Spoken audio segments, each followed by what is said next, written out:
Társakat látnak, csak egy nagy ellentábor. Engedd meg, hogy ezt a kiemelt figyelmet arra használjam fel, hogy a tömeg helyett hozzád szóljak pár szót, mert minden hozzád fűzött szavam addig egyből félre megy, míg egyenes beszéd helyett csak mandinerből érnek el. Erről is készül majd egy riposzanyag, s amíg azon bosszankodsz a magyar tenger kalózai kifosszanak. Kedvenc hírportáljaid lopott cégek, titkon meleg elvtársak írják a cikkeket, ezért oly homogének.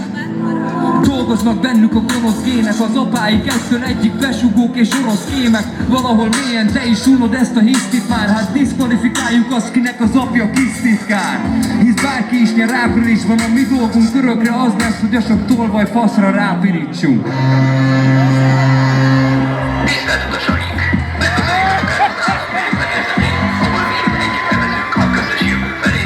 Kérem, ne feledjék, hogy az utazáson való részvétel kötelező. Köszönjük, hogy alternatívan járják, minket választottak. Inkább tisztázzuk a legelején. Minden kincsednek a fele az enyém, de a maradék félben, mi ott van nálad, az a tiéd, haver. Akkor fogyaszt bátran, megdolgoztál érte. Hát járjad a plázát, egyél igyál, csak úgy rázod a tárcát, fizest ki bátya a vágyaid árát.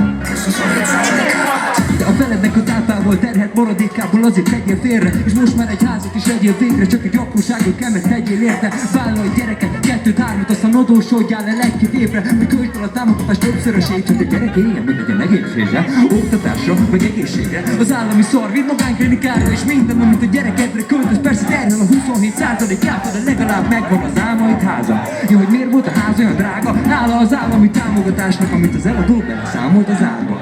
De ne aggódj, az eladók jobban eres ingatlan kereskedő, így a pénzedet rajtad keresztül a zsebükbe mosni, igencsak kecsegtető, úgyhogy örülj, hogy megvan a kéród, ne nyafogj bazd meg, az őseid szitja magyarok. Március 15 a tiszteletükre, fizess be nekünk az ingatlanadót. Annyi mindent adunk neked, azt nem mondd, hogy át vagy vasva, faszikám, oligarchákat, meg kártyus autópályát. Már veszem magadnak matricát, időpontot a szívműtétedre, 2 év múlva január 3-án is végül egy plakát kap majd, hogy a pénzedből mosolyoggasson rád a kapitány.